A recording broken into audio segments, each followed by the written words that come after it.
Coming.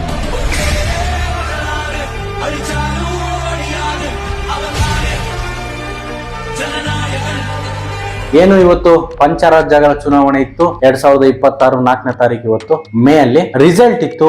ಏನು ತಮಿಳುನಾಡಲ್ಲಿ ನಡೆದಂತ ಒಂದು ಟಿವಿಕೆ ಪಕ್ಷ ವಿಜಯೋತ್ಸವ ಅಂತಾನೆ ಹೇಳ್ಬೋದು.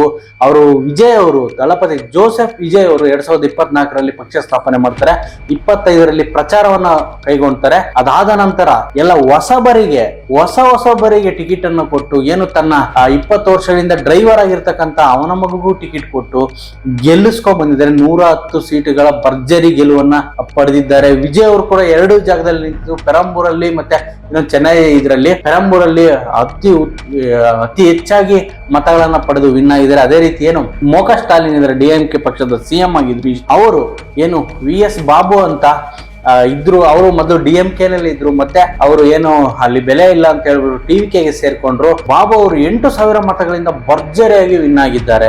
ಅಸಲಿಗೆ ವಿಜಯ್ ಅವರ ಫ್ಯಾನ್ಸ್ ಫಾಲೋವಿಂಗ್ ಇದೆ, ಇಡೀ ಇಂಡಿಯಾದಲ್ಲೇನೆ ಅತಿ ಹೆಚ್ಚು ಫ್ಯಾನ್ಸ್ ಫಾಲೋವಿಂಗ್ ಇರೋದು ವಿಜಯ್ಗೆ ಇರೋದು. ನಾವು ಯಾವ್ದೋ ಒಂದು ಸರ್ವೆನಲ್ಲಿ ನೋಡಿದೆ, ಆ ಲೀಸ್ಟ್ ಅಲ್ಲಿ 10 ಲೀಸ್ಟ್ ಅಲ್ಲಿ ಟಾಪ್ 1 ಅಲ್ಲಿ ಶಾರುಖ್ ಖಾನ್ ಇಲ್ಲ, ಸಲ್ಮಾನ್ ಖಾನ್ ಇಲ್ಲ, ಈವನ್ ಪವನ್ ಕಲ್ಯಾಣ್ ಕೂಡ 7-8ನೇ ಸ್ಥಾನದಲ್ಲಿದ್ದಾರೆ.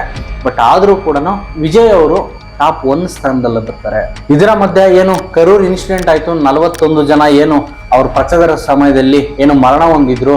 ಅದಾದ ನಂತರ ಅವರ ಹೆಂಡತಿ ಸಂಗೀತದ ಡೈವರ್ಸ್ ಒಂದು ಅಪ್ಲೈ ಅಂತ ಬಂತು. ಇದ್ಯಾವುದು ಕೂಡ ವಿಜಯ್ಗೆ ಎಫೆಕ್ಟ್ ಆಗಿಲ್ಲ. ಅವರ ರಾಜಯೋಗ ಕರೆಕ್ಟ್ ಇತ್ತು ಅಂತ ಹೇಳಲಾಗ್ತಿದೆ. ಸರಿಯಾದ ಟೈಮಿಗೆ ಅವರು ಪಕ್ಷ ಕಟ್ಟಿದ್ರು, ಸರಿಯಾದ ಟೈಮಿಗೆ ಅವರು ಪಾರ್ಟಿಸಿಪೇಟ್ ಮಾಡಿದ್ರು ಅಂತ ಹೇಳಲಾಗ್ತಿದೆ. 110 ಸೀಟ್ಗಳನ್ನ ಗೆದ್ದಿದ್ದಾರೆ. ಇನ್ನು ಅಲ್ಲಿ ತಮಿಳುನಾಡಲ್ಲಿ ಮ್ಯಾಜಿಕ್ ನಂಬರ್ 118, ಇನ್ನು 8 ಸೀಟ್ಗಳು ಅದರ್ ಪಕ್ಷಗಳಿಂದ ಅಥವಾ ಏನು ಅವರ ತಂದೆನೇ ಹೇಳ್ದಂಗೆ, ಯಾರು ವಿಜಯ್ ಅವರ ತಂದೆಯವರು ನಾವು ಕಾಂಗ್ರೆಸ್ ಜೊತೆಗೆ ಮೈತ್ರಿ ಮಾಡ್ಕೊಂತೀವಿ ಅಂತ ಹೇಳಿದ್ರು, ಏನು ಈವ್ನಿಂಗ್ ಬೈಟ್ ಕೊಟ್ಟಿದ್ರು. ಇಷ್ಟೆಲ್ಲ ಆದ್ಮೇಲೆ ವಿಜಯ್ ಅವರು ಬಂದು ಅಷ್ಟರಲ್ಲಿ ಅಣ್ಣಾಮಲೈ ಕೂಡ ಬಿಜೆಪಿಯ ಕ್ಯಾಂಡಿಡೇಟ್ ಆಗಿರಲಿಲ್ಲ. ಈ ಬಾರಿ ಅವರು ನಿಲ್ಲಬೇಕಿತ್ತು, ಅಲ್ಲಿ ಬಿಜೆಪಿ ಬಂದಿಲ್ಲ. ಅದೇ ರೀತಿ ಏನು ವಿಜಯ್ ಅವರು ತುಂಬಾ ಭರ್ಜರಿಯಾಗಿ ಗೆದ್ದಿರೋ ಹೊಸ ಮುಖಗಳನ್ನ ನಿಲ್ಲಿಸಿ 240 ಕ್ಷೇತ್ರಗಳನ್ನು ನಿಲ್ಲಿಸಿ 110 ಸೀಟ್ಗಳನ್ನ ಗೆದ್ದಿದ್ದಾರೆ. ಇಲ್ಲಿ ಏನು AIDMK ಜಯಲಲಿತಾ ಪಕ್ಷ 65 ಸೀಟ್ಗಳನ್ನು ತಗೊಂಡಿದೆ. ಅದೇ ರೀತಿ DMK ಬಂದು ಸೀಟ್ಗಳನ್ನು ತಗೊಂಡಿದೆ. ಸದ್ಯದ ಮಟ್ಟಿಗೆ ಈ ಸೌತ್ ಇಂಡಿಯಾದಲ್ಲಿ TVKದ ಒಂದು ತಮಿಳುನಾಡಿನ ರಾಜಕೀಯ ಚರ್ಚೆ ಬಲು ಜೋರಾಗಿದೆ. 1-2-3 ದಿನಗಳಲ್ಲೇನೆ ಏನು ವಿಜಯ್ ಅವರು CM ಆಗಲಿದ್ದಾರೆ. ಇದು ಏನಂತಂದ್ರೆ ಅವರಿಗೆ ಆಲ್ರೆಡಿ ಫ್ಯಾನ್ಸ್ ಫಾಲೋವಿಂಗ್ ಜಾಸ್ತಿ ಇದ್ರು. ಯಾವುದೇ 1 ರೂಪಾಯಿನೂ ತಗೊಂಡಲೇನೆ ಅವರ ಏನು ಆ ಮೀಟಿಂಗ್ಗಳಿಗೆ 10 ಲಕ್ಷ ಜನ ಸೇರ್ತಾ ಇದ್ರು.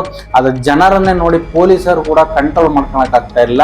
ಯಾವುದೇ 1 ರೂಪಾಯಿ ಕೊಡದಲ್ಲೇ ಜನ ಸೇರ್ತಾ ಇದ್ರು ಅನ್ನೋದು. ಸೈದ್ಧಾಂತಿಕವಾಗಿ ಅವರು ಮೋದಿನೂ ಬಿಜೆಪಿ ಪಕ್ಷವನ್ನು ಅಪೋಸ್ ಮಾಡ್ತಾರೆ. ಅದೇ ರೀತಿ ಕಾಂಗ್ರೆಸ್ ನ ಪರವಾಗಿದ್ದಾರೆ. ನೋಡ್ಬೇಕು ಏನಾಗುತ್ತೆ. ಇನ್ನು 8 ಸೀಟು 10 ಸೀಟ್ಗಳು ಬೇಕಾಗುತ್ತೆ. ಅಲ್ಲಿ ಅದರ್ ಪಾರ್ಟಿಗಳು ಕೂಡ ಇದೆ. ಕಾಂಗ್ರೆಸ್ಗೆ 5 ಸೀಟು ವಿನ್ ಆಗಿದೆ ತಮಿಳುನಾಡಲ್ಲಿ. ಅವರು ಕಳೆದ 15-20 ವರ್ಷದಿಂದ ಇದೇ ಸ್ಟ್ರಾಟಜಿನ ಬಳಕೊಂಡು ತಮ್ಮ ಫ್ಯಾನ್ ಫಾಲೋವಿಂಗ್ ಬೇಸ್ ಅನ್ನ ಬೆಳೆಸ್ಕೊಂಡು ಅವ್ರು ಏನು ಆಕ್ಟಿವ್ ಆಗಿದ್ದಾರೆ ಅದರಲ್ಲೇ ಸೆಲೆಕ್ಟೆಡ್ ಪರ್ಸನ್ ಗಳನ್ನ ಸೆಲೆಕ್ಟ್ ಮಾಡಿ ಏನು ತನ್ನ ವಿಜಯ್ ಫ್ಯಾನ್ಸ್ ಫಾಲೋವಿಂಗ್ ಇಲ್ಲ ಅದರಲ್ಲೇನೆ ನಿಲ್ಲಿಸಿದ್ದಾರೆ. ಅದೇ ರೀತಿ ಏನು ಪ್ರಶಾಂತ್ ಕಿಶೋರ್ ಅವರ ಸ್ಟ್ರಾಟಜಿ ಕೂಡ ಇಲ್ಲಿ ವರ್ಕ್ ಆಗಿದೆ. ಆಮೇಲೆ ಆಕ್ಸಿಸ್ ಮೈ ಇಂಡಿಯಾ ಏನು ಪೋಲ್ ಅನ್ನು ಹೇಳಿತ್ತು, 180 ಸೀಟ್ಗಳಿಂದ 120 ಸೀಟ್ಗಳು ಗೆಲ್ಲುವ ಚಾನ್ಸಸ್ ಇರುತ್ತೆ ಅಂತ ಅವ್ರೇನು ಒಂದು ಅಡ್ವಾನ್ಸ್ ಆಗಿ ಏನ್ ಪೋಲ್ ಅನ್ನು ಹೇಳಿದ್ರು, ಅದು ಇವಾಗ ನಿಜ ಆಗಿದೆ. ಗುಪ್ತಾ ಅವರು ಹೇಳಿದ್ದು ನಿಜ ಆಗಿದೆ. ಅವರು ಎಷ್ಟು 88 ಹೇಳಿದ್ರಲ್ಲಿ 83 ಸಕ್ಸಸ್ ಆಗಿದೆ. ಅವ್ರು ಹೇಳಿದಂಗೆ ಆಗಿದೆ. ಪ್ರಶಾಂತ್ ಕಿಶೋರ್ ಅವರ ಸ್ಟ್ರಾಟಜಿ ಕೂಡ ವರ್ಕ್ ಆಗಿದೆ ಅಂತ ಹೇಳೋದು. ಆದ್ರೆ ಅದೇ ರೀತಿ ಸೋಷಿಯಲ್ ಮೀಡಿಯಾನು ಕೂಡ ವಿಜಯನ ಪರವಾಗಿ ವರ್ಕ್ ಮಾಡ್ತು. ಯಾವುದೇ ಇನ್ಸ್ಟಾಗ್ರಾಮ್, ಯೂಟ್ಯೂಬ್, ಫೇಸ್ಬುಕ್ ಯಾವುದನ್ನು ನೋಡಿದ್ರು ಕೂಡ ವಿಜಯ್ ಅವರ ಫೋಟೋ, ವಿಜಯ್ ಅವರ ಎಲ್ಲಿ ವಿಸಿಟ್ ಕೊಡ್ತಾರೋ ಅವತ್ತಿನ ದಿನ ಫುಲ್ ಎಲ್ಲಾ ನ್ಯೂಸ್ಗಳಲ್ಲೂ ಅದೇ ವಿಡಿಯೋಗಳು ಹರಿದಾಡ್ತು. ಅದೇ ರೀತಿ ಅವರು ಕೊಟ್ಟಿರ್ತಕ್ಕಂಥ ಎಲೆಕ್ಷನ್ ಬಿಫೋರ್ ಕೊಟ್ಟಿರ್ತಕ್ಕಂಥ ಆಶ್ವಾಸನೆಗಳು ಕೂಡ ಇಲ್ಲಿ ವರ್ಕೌಟ್ ಆಗಿದೆ.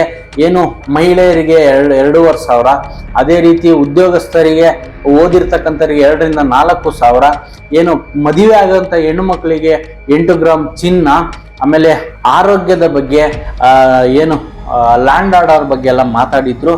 ಇದೆಲ್ಲವೂ ಕೂಡ ಅವರ ಜನರನ್ನ ಮೆಚ್ಚಿಸಿದೆ. ಅದೇ ರೀತಿ ವಿಜಯ್ನ ಫ್ಯಾನ್ಸ್ ಫಾಲೋವಿಂಗು ಏನು ಜೆನ್ಜಿ ಪೀಪಲ್ ಏನಿದ್ದಾರೆ ಇವರೆಲ್ಲ ಕೂಡ ವಿಜಯ್ಗೆ ವೋಟ್ ಆಗಿ ತನ್ನ ಫ್ಯಾಮಿಲಿಯವರು ಕೂಡ ವೋಟ್ ಹಾಕಿಸಿದ್ದಾರೆ. ಇಲ್ಲಿ ತುಂಬಾ ಸೋಷಿಯಲ್ ಮೀಡಿಯಾ ಎಷ್ಟು ಸ್ಟ್ರಾಂಗ್ ಅನ್ನೋದು ಇಲ್ಲಿ ವರ್ಕೌಟ್ ಆದ.